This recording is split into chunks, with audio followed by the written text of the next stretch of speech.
Let me continue to read the biography of Isaiah Berlin, A Life by Michael Ignatieff. This is chapter 16, Liberal at May, 1963 to 1971. By the early 1960s, Berlin had a unique reputation, neither as a historian nor a philosopher, but as an idiosyncratic combination of the two. This approach put him in a class of his own, but it raised doubts in critics' minds as to what exactly he was up to, since his most distinctive insights were presented as glosses on the thoughts of others. Herzen, Vico, Machiavelli.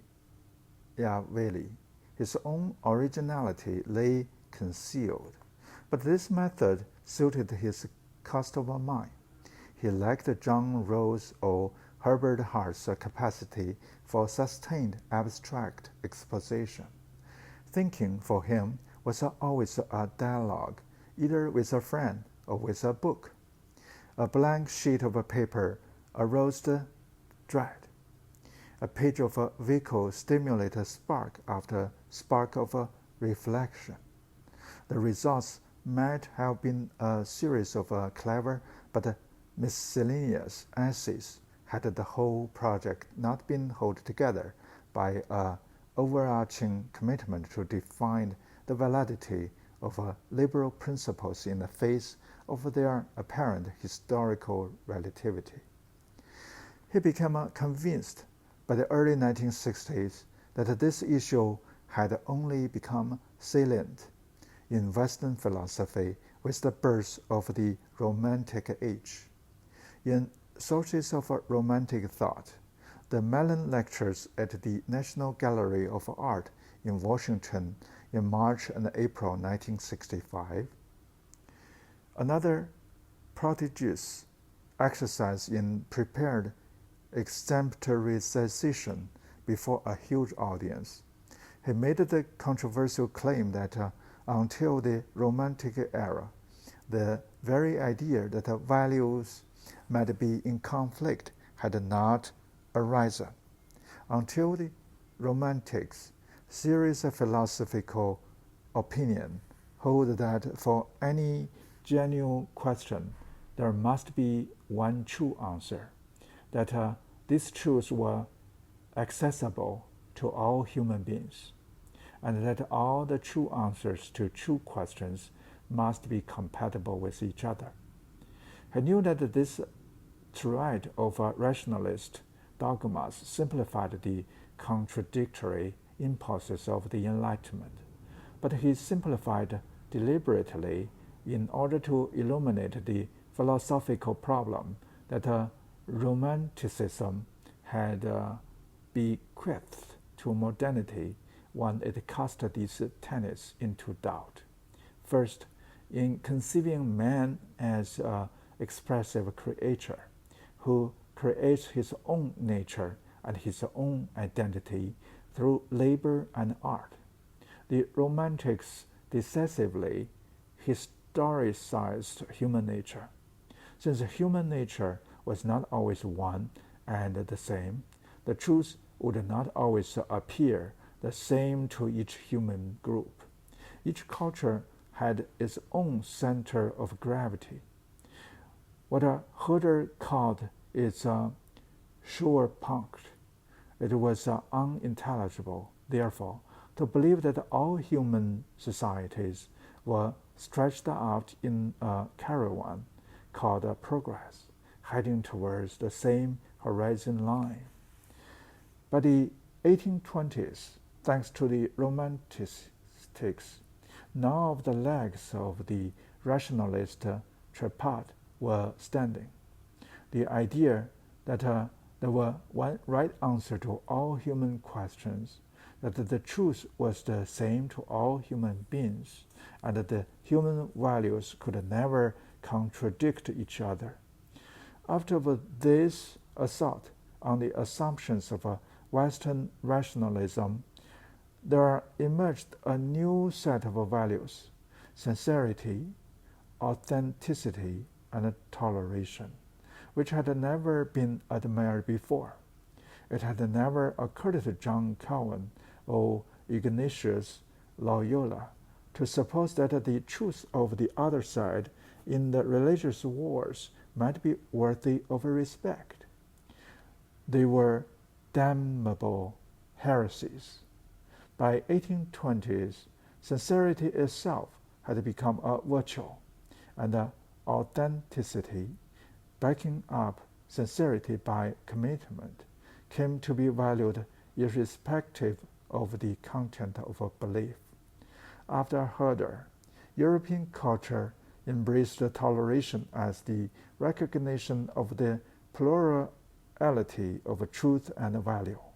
Added to this, the Romantics introduced the idea that a cultural variety was in itself a good thing. Sincerity, authenticity, toleration, and variety, these new values formed presuppositions of a modern liberal individualism. Moreover, the Romantic conception of a tragedy transformed modern politics. Until the Romantics, it was believed that the tragedy arose from error or human fallibility. But in the world revealed by the Romantics, tragedy was unavoidable. Men were bound to disagree about the ultimate ends of life. These ends themselves were in conflict. Not all good things could be had at once. Conflict of values and tragic loss were unavoidable. Why was Burden himself so drawn to the tragic register in Romantic thought? Despite afterward success and inward happiness, his own self-image in the 1960s was of a man beset, disliked by the left, held in suspicion by the right, too skeptical to be trusted by the committed, too committed to be at home among defenders of the status quo. He managed these conflicts with a gay, sardonic public surface, but underneath he was often troubled with a sense, if not of tragedy, then certainly of the inevitability of losing someone or something dear whenever he made a commitment. The conflicts within were not merely about political alignment. They were centrally about his intellectual morality. The very form of his lectures, panoramic generalization addressed to a general audience, caused him a deep inner apprehension. Before the Mellon lecture, his stepson,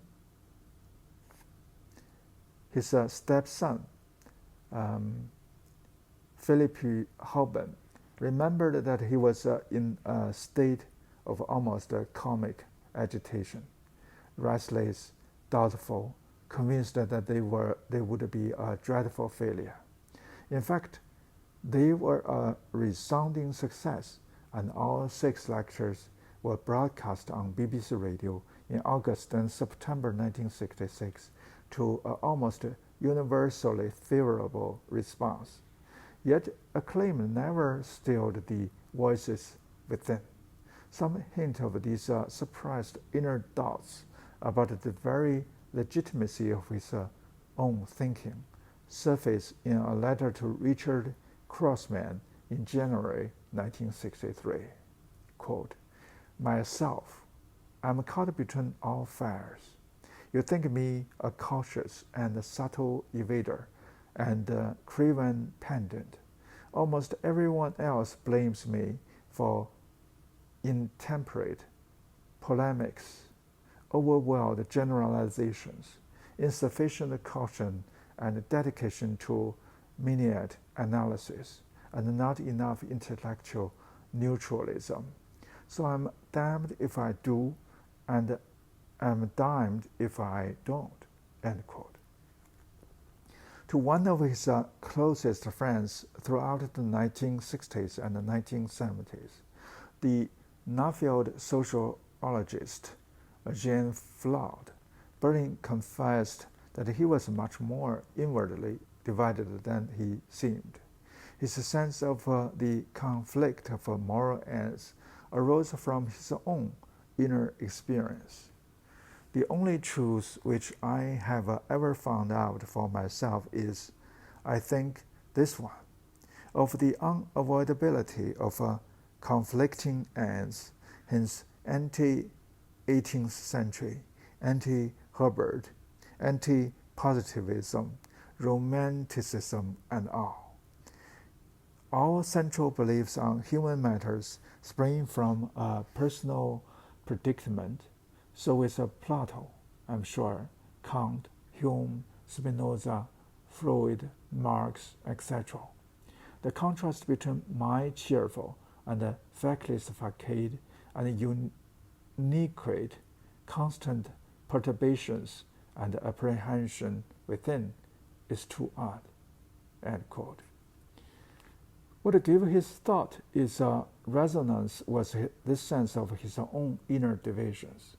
And while Berlin never explicitly carried his own autobiography into his intellectual work, it was always at work within, pushing him to stress the potential for tragedy whenever people were forced to choose between sides of their nature.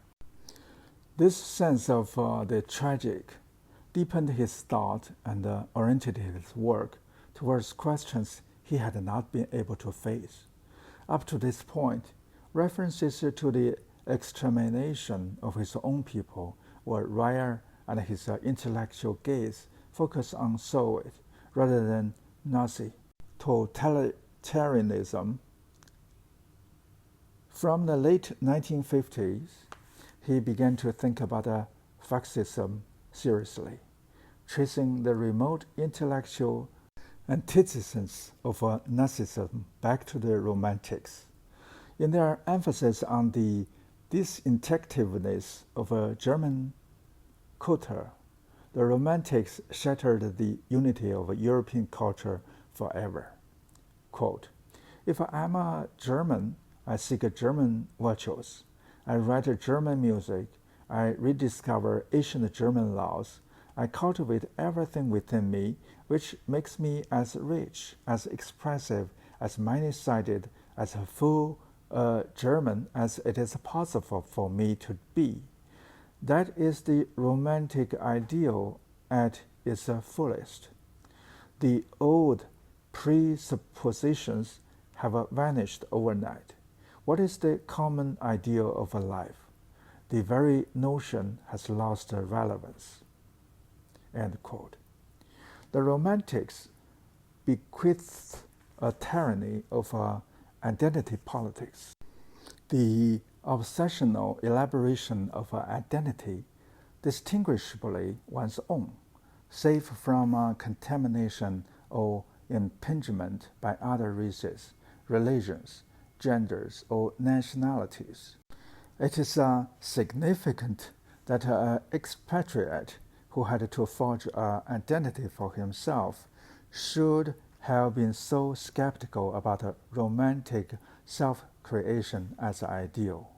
Self-creation might be innocuous, occasionally noble, in conditions of freedom, but in the hands of a Napoleon or Hitler, it could degenerate into a justification for molding human clay into instruments of their own diabolical will. Romanticism gave the world not just the heroic figure of Beethoven in his garret, but Hitler as artist of a nation.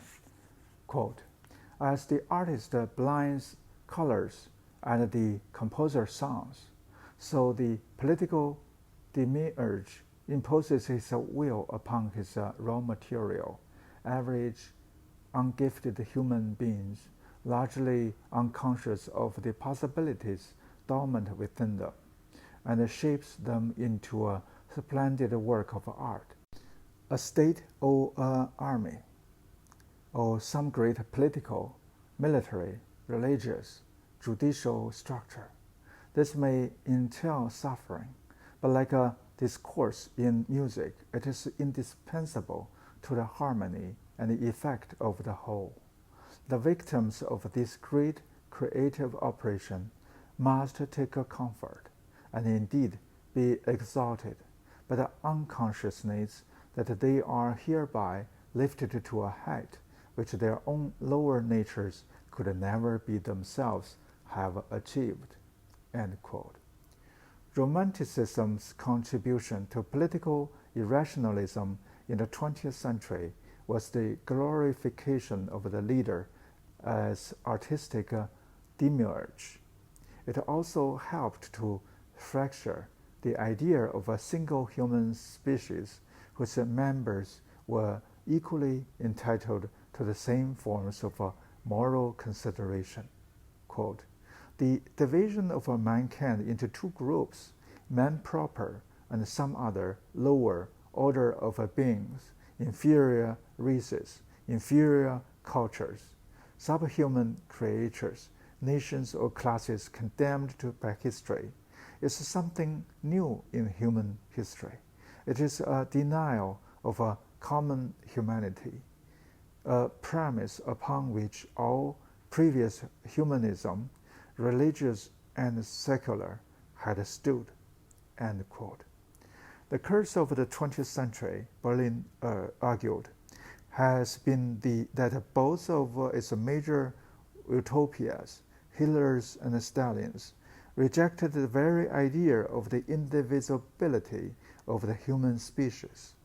A communist true believer did not even attempt to persuade a bourgeois or aristocrat of the truth of the communist principles. They were class enemies, to be re-educated or disposed of.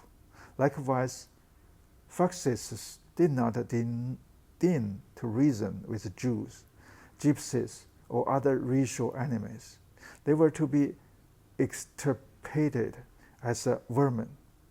Romanticism's denial that all human beings were everywhere the same could lead ultimately to the denial that they deserved to exist. In his long essay on another precursor of fascism, Joseph de Maistre, Berlin focused on the romanticization of violence. De Maistre's conception of a man was of a violent artist whose desire for self-immolation was as fundamental as his desire for self-preservation or happiness. When the Romantics exalted conflict, then storm and stress, and finally violence, they provided intellectual soil in which the seeds of Nazism could take root. Berlin was imprecise about how these influences worked through into Nazi ideology. In what historical sense was de Maistre a precursor of fascism? Hitler had never heard his name, but again, a historical genealogy of fascism was not what Berlin really had in mind.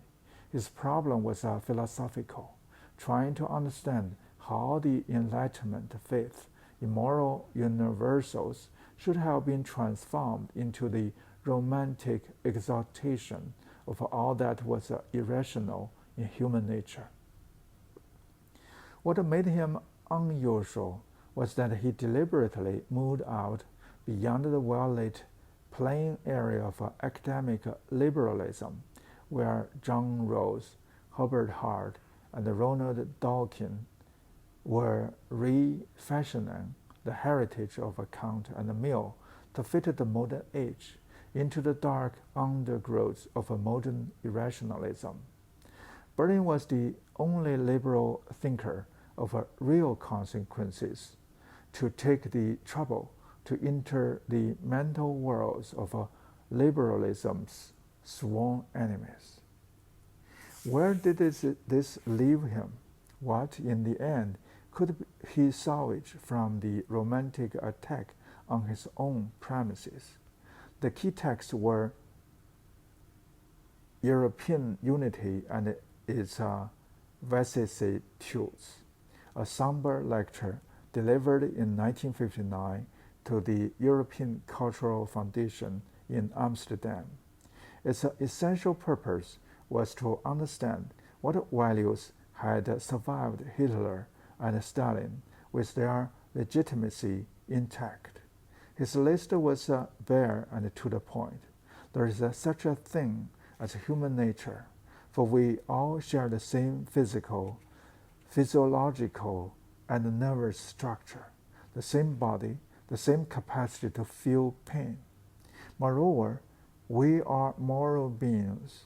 We would not qualify as human if moral considerations, however false or inadequate, were absent from our deliberations.